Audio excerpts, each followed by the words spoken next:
If it wasn't for Black Bahamians, Miami wouldn't be what it is today. Put down your pitchforks, let me cook. Go past all of the gentrification and luxury of Cocowalk and you will find a little enclave called Little Bahamas, which is a special piece of history that tends to go overlooked while the rest of the city develops. There is so much history in that area, it's insane. On just one street, you have the e.w.f stirrup house, which is the house of a Black Bahamian pioneer who, instead of working for cash, he worked for land, which he would then use to build over 100 homes in the community of Little Bahamas, which at the time was called Kibo, making sure that this area was a place for Black homeownership and not just a labor camp. That house is now a bed and breakfast. And right next to it is the Mariah Brown house, which is the oldest Black owned home in Miami-Dade, which was created in 1890.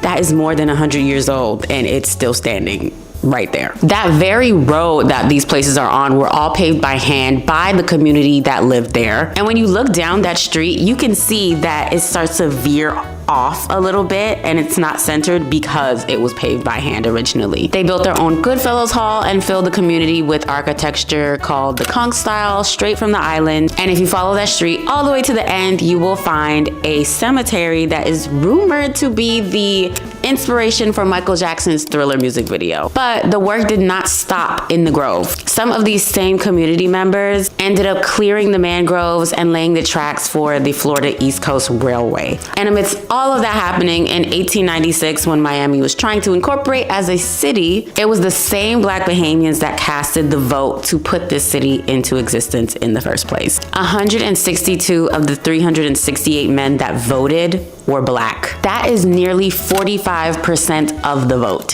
which is why I say